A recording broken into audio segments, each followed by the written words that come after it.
So a popular clergywoman, Funke Felix-Adejumo's statement is causing confusion on social media. According to her, if you are the richest person among your friends, that relationship has expired, move on. What are your thoughts on this? There's also a saying that if you have 5 friends that are poor, you are the 6th person. If you have 5 friends that are rich, you are the 6th person. Could that be what she was trying to say? Let me come to the ladies.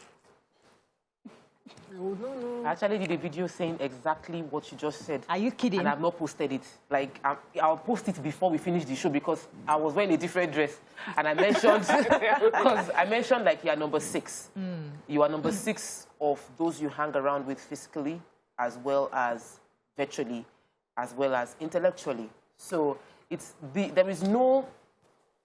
And I know that it's a controversial statement because people don't want, people will be like, oh, so does that mean that I cannot be with these people? Does that mean that I'm going to stay away from people that I grew up with and all of that? I feel that we must spend more time with our future than our past.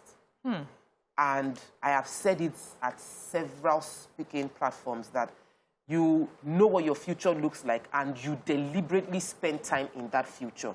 So all through this year, I've deliberately spent time with real estate people that have achieved far more than me. Okay. But based on what she has said, someone like you shouldn't be in that meeting because you have not made it up to those billionaires real estate. So they should throw you aside. So for me, I don't want to... I know some of these messages we get may be taken out of context. I want to just hope that she said other things apart from just being rich.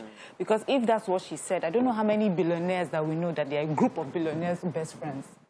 They will have 1 billionaire, a couple of millionaires, and some who are not millionaires. So, you know, just based on that sentence, it does not make sense to me. But if she's saying that if you're amongst a group of friends, and you're all hardworking, you know, or a group of friends who are not hardworking, who are lazy, then you are likely to be that sort of person. I get that. So you need to make sure that you are in a group of friends that encourage you and push you, and sometimes even, you know, make you so uncomfortable, you just need to grow with them. So if you're if you have a group of friends and all of them are kind, and you are not kind, I feel that, yes, somehow you should be the 6th person that learns the kindness. You know, if you are in a group of people that are all hardworking and you're not hardworking, then eventually you should be hardworking, or you fall, you know, somehow naturally you fall by the wayside because you can't keep up. Because I saw the video, I saw the entire one. I saw people coming at her. Whenever I hear those kind of talks, like, you know, when you're a sheep, you're in a lion leg, I just block. Because I am someone that very humanity inclined kind of thing. If you're not in that space, I want money, I want wealth. I'm working hard at it.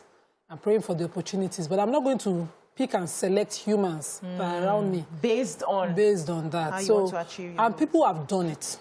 Some people have done it and think, okay, later in life I'll deal with the consequence. If they are something they are not. The truth is, there are phases in life.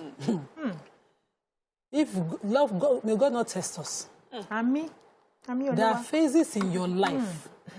That wealthy circle will totally not be there for you. Hushpuppi get money. Who dey for him now? People circle am.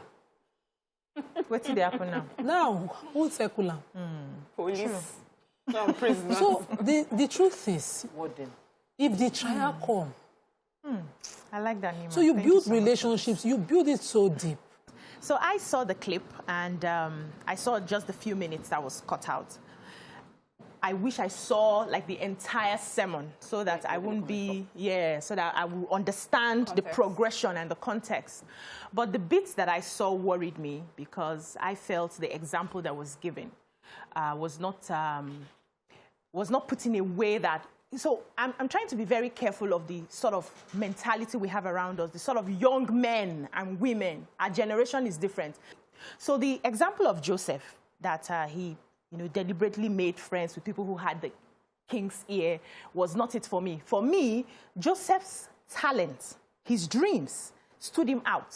Because he told the dream and because God gave him that talent, he was able to use it and they remembered him. So for me, if the focus was on work your way, get skills, get talented, so that your work will make people who are wealthy before kings. Thank you. People who are wealthy will notice you, and then you have an opportunity. They give you a platform to shine, than for you to, for me, it seemed like deliberately scheme your way to rich people because of what you want to benefit. So I don't know if that makes sense.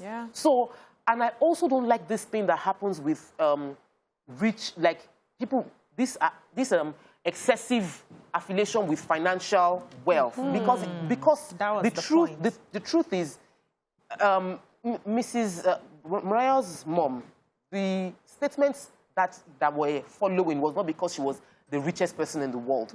Auntie Yenny were always talking about, and everybody talks about her. It's not because she's the richest person in the world. It is the heart that gives. It's the heart that has value. So when we put so much emphasis on being financially comfortable, we are losing the values that are more important to our society.